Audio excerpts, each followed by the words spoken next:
Greetings, ladies and gentlemen, and welcome to this latest edition of Tales from Outer Space. I hope you enjoy. Story number 1. I Am Hell, written by Hana. The ashes of the dying planet swirled through the air, mingling with the embers of a city, reduced to ruin. The last bastion of resistance was coated in the remains of a fallen empire, one last holdout against the inferno. 10 solar years ago, to the day, the once mighty Janelle Empire declared war on a species that had just entered the galactic stage. They numbered but a few minor systems, and although they had some interesting biological features, they were otherwise unremarkable. Several different shades of skin, very little fur covering on their bodies, nothing noteworthy, at least to the burgeoning mass that was the Janelle Empire. It was to be a short, victorious war, designed and planned to boost morale of the Empire, which had been locked in galactic conflict for ages. Aside from that, the species, these humans, had what looked to be a very profitable asteroid field within their solar system, all ripe for the taking. With all the force of a tempest, the Empire descended upon the humans. Their military was small, comparatively, their technology primitive. As with many races, they fought furiously when encornered, but it was not enough. Their brittle bodies couldn't overpower the larger forms of the Janelle soldiers. Of course, as is the way of the universe, things change. Their military was small because they had devoted resources into something else, something that wasn't ready when the Empire bore down upon them. Their usual technologies were primitive because they had poured so much time and effort into another branch of sciences, something unheard of in the galactic community. Now the highest-ranking member of the Janelle military present on this planet, Bear Naln, stood impassively as a lone figure approached his barricade. The figure was armored, humanoid, and terrifying. On the faceplate, a grinning human skull was carved, mocking the once pride Janelle soldiers. Stopping a dozen paces away, the figures removed its helmet, revealing the face of a human, or what looked like one. The AI looked eyes with Bernal, machines staring into the flesh. This was mankind's true gambit.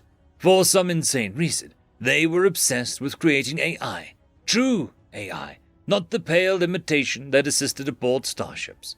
Where others had failed and simply stopped trying, the humans preserved.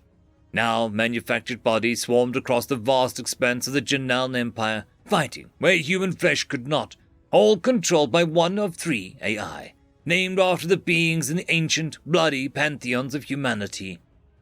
The 4th horseman smiled a terrible human smile, bearing the artificial teeth housed within a skull of alloy and plastic.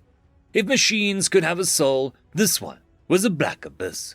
Then it spoke the damning words breathed at the end of every planet it touched.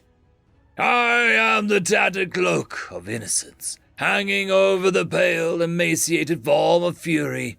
I am violence given form. I am given thought in order to act on humanity's darkest desires. I am the seething blackness of the heart of Earth. I am Hell. Bernal's rifle roared out, splitting the machine's uncovered head into several different pieces, slicing but one of many. Throughout the ruined city, the millions of forms occupied by the AI spoke as one. I am Hell! End of story. Story number 2. Humanity's Spark, written by Catman. You have taken much from us. When you arrived at Earth, we were a fledgling species, barely able to reach our moon. When we saw your ships in the sky, we were hopeful and excited. We were not alone in the universe, and you might have all the answers we have been seeking. But when those hopes turned to ash alongside New York City, all that remained was a cold lump of fear. You delivered an ultimatum: surrender and slavery, or resistance and death. We resisted, of course, and you took Beijing Paris, Mumbai, and Los Angeles from us. Our most powerful warheads didn't even scratch the paint on your fleet. And in short order, we were out of options. Humanity surrendered. You took our freedom. Earth temperatures were not suitable for you, so you loaded us as cargo onto your ships and let us watch as you glassed Earth. You took our home. You wanted to drive home that we were not humans. We were slaves. But a shared planet was not what made us human. You brought us to your home planet to work as new, exotic servants. But you saw that the loss of our home had not broken us. You showed us the other slave races and gave us power over them in some attempt to make us accept our place, or to foster resentment between us. But we were not cruel and abusive as you thought that we would be. We empathized with those fellow unfortunates. We reminded those broken races how life was supposed to be, and slave revolts began to crop up across the planet. Your response was swift. You took back the power you had granted us and began sending us to the arena. There, we were forced to fight to the death, against one another, against wild animals, and most importantly, against the other slave races. You were no fools, and things began to develop exactly as with our troublesome races. We saw aliens killing our own, and the other races saw humans killing them. We grew to resent the other races, and the revolt stopped. You took our compassion, our mercy. But compassion and mercy were not what made us human. You tried once again to ship us out as slaves, but you quickly discovered that we would band together the moment they had a chance, and overpower our jailers, betray our masters, steal transports, whatever it took to escape together. So you took more from us. You put us in slums and gave us insufficient rations. We had to fight amongst ourselves to fight and not starve. Brother against brother. You took our unity, our families. But unity and families were not what made us human. You had taken so much from us, our freedom, our rights, our home, our compassion, our mercy, our families, our unity, our lives. You left us with nothing but a lump of fear from first contract, charred and forged into an unbreakable diamond of hatred by the fires of your injustice. That and our humanity. We bowed our heads, and you thought that you had tamed humanity. You caught a glimpse of humanity's power. What makes us human is our spark. Call it what you will. Passion, fervor, soul, insanity. Humanity is defined by that spark which drives us to pick a goal and pursue it tirelessly, endlessly, through whatever harm and pain may come.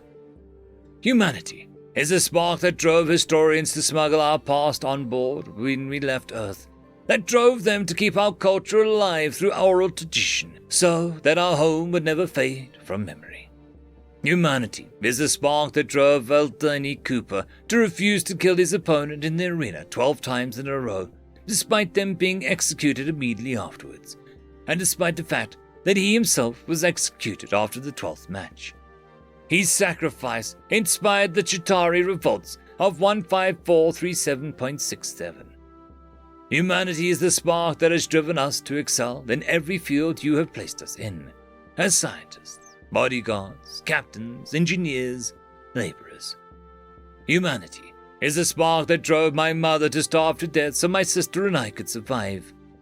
When you saw the spark of humanity, you should have gathered us up and launched us into a star. Humanity is the spark that can burn worlds to ash. Humanity is the spark that drove our scientists to risk igniting our atmosphere to win a war. Humanity is the spark that drove dictators to kill millions in pursuit of their beliefs. Humanity is the spark that drove countries to amass enough nuclear warheads to glass our planet 10 times over. The things you took from us, compassion, mercy, unity, family, those are not humanity. Those are the yokes we put on our humanity to harness that spark for a better future. But you stripped them all away. And so humanity became the spark that drove our energies to find and create backdoors in your fleet's power core control units. Humanity became the spark that drove our scientists to invent selective nerve gas in a kitchen laboratory.